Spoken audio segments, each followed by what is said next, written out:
Hello' ব্ৰিয়ন, আজি আমি class 9 মেথছৰ chapter 7-ৰ exercise 7.2টো solve কৰিম, ঠিক আছে। চ' কুৱেশ্যন নম্বৰ 1ত কি কৈছে, এটা সমদ্বিবাহু ত্ৰিভুজ এ বি চিত A B equal A C আৰু এংগল বি আৰু এংগল চিৰ সমদ্বিখণ্ডক দুডালে ও বিন্দুত পৰস্পৰ কটাকটি কৰে। এক ওৰ সৈতে ৰেখাৰে সংলগ্ন কৰা দেখুওৱা যে ও বি ইকুৱেল অ চি আৰু এ ওৱে এংগল এক সমদ্বিখণ্ডিত কৰে, ঠিক আছে। এতিয়া আমি ইয়াৰ যদি চিত্ৰটো অংকন কৰোঁ, এটা সমদ্বিবাহু ত্ৰিভুজৰ কি হয়, দুডাল বাহু সমান হয়। ধৰা এইটো এটা আমাৰ কি হয়, সমদ্বিবাহু ত্ৰিভুজ এ বি চি, ঠিক আছে। এতিয়া কৈছে যে এ বি ইকুৱেল এ চি হয় আৰু এংগল বি আৰু এংগল চিৰ সমদ্বিখণ্ডক দুডালে ধৰা হ'ল এইডাল এডাল এংগল বিৰ সমদ্বিখণ্ডক আৰু এংগল চিৰ সমদ্বিখণ্ডক ধৰা এইডাল। এই দুইডালে কি কৰে, ও বিন্দুত কটাকটি কৰে। এক ওৰ সৈতে সংলগ্ন কৰা হ'ল। ফাৰ্ষ্ট লিখিম আমি দিয়া আছে ত্ৰিভুজ এ বি চিত A B equal A C, ঠিক আছে। এ বি ইকুৱেল এ চি হয় আৰু আমি জানো সমদ্বিবাহু ত্ৰিভুজ এটাৰ দুটা কোণ কিয় সমান হয়, গতিকে angle B equal angle C, ঠিক আছে।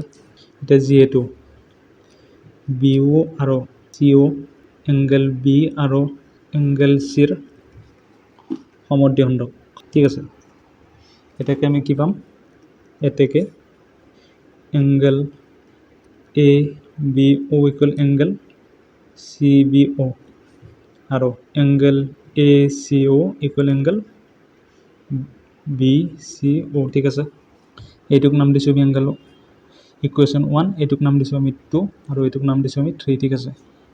এতিয়া চাবা, যিহেতু আমি প্ৰুফ কৰিব লাগে বি অ' ইকুৱেল চি অ', গতিকে আমি কোন দুটা ত্ৰিভুজ ল'ম, এইটো এটা ত্ৰিভুজ ল'ম আৰু এইটো এটা ত্ৰিভুজ ল'ম, ঠিক আছে। এতেকে ত্ৰিভুজ এ বি অ' আৰু ত্ৰিভুজ এ চি অ', ঠিক আছে। কি সমান পাওঁ আমি, A B equal A C পাওঁ, এও কি হয় আমাৰ, এও সাধাৰণ বাহু আৰু angle A B O' equal angle A C O' ক'ৰ পৰা, 3ৰ পৰা, ঠিক আছে। কিন্তু এতিয়া চাবা আমাক কি হয়, বাহুকোণ বায়ু বিধিটো প্ৰয়োগ কৰিবলৈ আমাক কি লাগিব, এ বি ইকুৱেল এ চি লাগিব, তাৰপিছত এওডাল লাগিব, কিন্তু আমাক এই দুটা কোণ লাগিব, ঠিক আছে। কিন্তু আমি এতিয়াও কি পোৱা নাই, এই কোণটো আমি সমান পোৱা নাই, গতিকে আমি কি কৰিব লাগিব, এইটো কোণ আৰু এইটো কোণক আমি সমান বুলি প্ৰমাণ কৰিব লাগিব, ঠিক আছে। এতিয়া আমি কি কৰিলোঁ, এই যিডাল এও ইয়াক আমি বঢ়াই দিলোঁ, ডি বিন্দুলৈ আমি বঢ়াই দিলোঁ, ঠিক আছে। এতিয়া ত্ৰিভুজ এ বি ডি আৰু ত্ৰিভুজ এ ডি চিত A B equal A C, angle B equal angle C আৰু কি পাওঁ আমি, এ ডি সাধাৰণ বাহু, ঠিক আছে। সাধাৰণ বাহু এতেকে বাকু বা বিধিমতে কি পালোঁ আমি, ত্ৰিভুজ এ বি ডি সৰ্বসম ত্ৰিভুজ এ ডি চি, ঠিক আছে। এতেকে angle B A D equal angle D A C, এইটোক নাম দিলোঁ আমি 4, ঠিক আছে।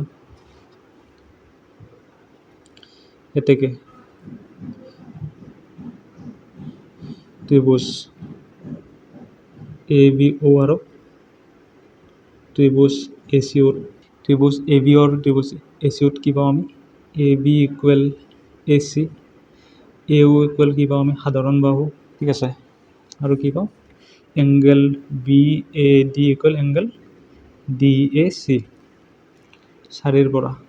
এতেকে ত্ৰিভুজ এ বি অ' সৰ্বসম ত্ৰিভুজ এ চি অ' বা বিধিমতে, এতেকে কি পাওঁ আমি, বি অ' ইকুৱেল চি অ', কিয়, সৰ্বসম ত্ৰিভুজৰ মই ত্ৰিভুজটোক এইটো চাইনেৰে লিখিছোঁ, ঠিক আছে। তোমালোকে ত্ৰিভুজ বুলি লিখিবা, ঠিক আছে। সৰ্বসম ত্ৰিভুজৰ অনুৰূপ বাহু, গতিকে এইটো হ'ল আমাৰ 1 নম্বৰ প্ৰমাণটো, ঠিক আছে। তাৰপিছত কৈছে যে এওৱে এংগল এক কি কৰে, সমদ্বিখণ্ডিত কৰে। আমি এইটো অলৰেডি প্ৰমাণ কৰিলোঁৱে, যিহেতু B A D equal D A C, গতিকে কি পাওঁ আমি, এংগল এক এ ডিয়ে কি কৰিছে, সমদ্বিখণ্ডিত কৰিছে। আমি ইয়াত লিখিম যিহেতু BAD ইকুৱেল এংগল CAD, ঠিক আছে, এতেকে এংগল এক ADয়ে কি কৰিছে সমদ্বিখণ্ডিত কৰিছে যিহেতু এওঁডালকে আমি কি কৰিছোঁ ADলৈ বঢ়াই দিছোঁ, গতিকে কথাটো একে হয়, ঠিক আছে।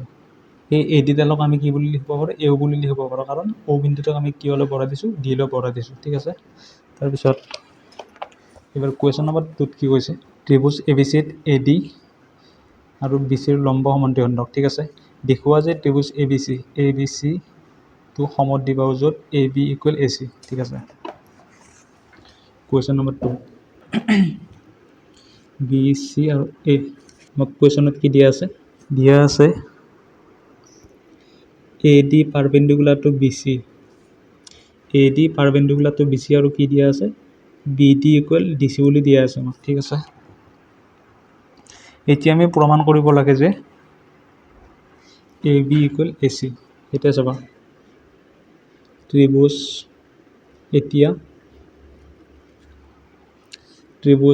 ABD আৰু ত্ৰিভুজ ADCত BD ইকুৱেল DC, AD সাধাৰণ বাহু আৰু angle ADB equal angle ADC, কিয় 90 ডিগ্ৰী, ঠিক আছে। এতেকে বাহু কোন বাহু বাহু বা বিধিমতে কি পাওঁ আমি ত্ৰিভুজ ABD সৰ্বসম ত্ৰিভুজ ADC পাওঁ আমি। এতেকে AB ইকুৱেল AC, কিয় সৰ্বসম ত্ৰিভুজৰ অনুৰূপ বাহু, ঠিক আছে। এতেকে কি পালোঁ আমি ABC এটা সমদ্বিবাহু ত্ৰিভুজ। তাৰপিছত কুৱেশ্যন নম্বৰ 3 সুধিছে ABC এটা সমদ্বিবাহু ত্ৰিভুজ আৰু ইয়াৰ সমান বাহু AC আৰু ABলৈ ক্ৰমে BE আৰু CF উন্নতি অঁকা হৈছে, দেখুওৱা যে এই উন্নতি দুডাল পৰস্পৰ সমান, ঠিক আছে। আমি লিখিম ইয়াত দিয়া আছে ত্ৰিভুজ ABC এটা কি সমদ্বিবাহু, ঠিক আছে। এতেকে AB ইকুৱেল AC, ত্ৰিভুজ ABC এটা সমদ্বিবাহু কৈছে আৰু সমান বাহু দুডাল অৰ্থাৎ AB আৰু AC লৈ কি কৰা হৈছে BE আৰু CF দুডাল উন্নতি অঁকা হৈছে, গতিকে এতেকে কি পাওঁ আমি angle BFC equal 90 degree, angle BEC equal also' কি 90 ডিগ্ৰী, ঠিক আছে। দেখুৱাব লাগে যে এই উন্নতি দুডাল পৰস্পৰ সমান, অৰ্থাৎ BE আৰু CF এই দুডাল কি সমান বুলি দেখুৱাব লাগে। সেই দেখুৱাবৰ কাৰণে আমি কি কৰিম এইটো ত্ৰিভুজ আৰু এইটো ত্ৰিভুজ আমি ল'ম, অৰ্থাৎ BFC ত্ৰিভুজটো ল'ম আৰু BEC ত্ৰিভুজটো ল'ম, ঠিক আছে। এতেকে ত্ৰিভুজ BFC আৰু ত্ৰিভুজ BECত কি পাওঁ আমি BC সাধাৰণ বাহু angle BFC equal angle BEC 90 degree আৰু এংগল BEC এটা কোনটো এংগল C, অৰ্থাৎ এংগল BCE ইকুৱেল এংগল BFCত CBF কিয় সমান হয়, কাৰণ সমান বাহুৰ বিপৰীত কোণ দুটা কিয় সমান হয়, বিপৰীত কোণ দুটা সমান, ঠিক আছে। যিহেতু আমাক দিয়া আছে ABC ত্ৰিভুজটো কি সমদ্বিবাহু ত্ৰিভুজ হয় আৰু AB আৰু AC ডাল সমান হয়, গতিকে কি হ'ব এংগল B আৰু এংগল Cটো সমান হ'ব। গতিকে এতিয়া যদি চাওঁ আমি এংগল BECত এংগল Cটো আছে আৰু এংগল BFCত এংগল Bটো আছে, গতিকে এই দুটা আমি সমান দেখাবলৈ, ঠিক আছে। এতেকে কোণ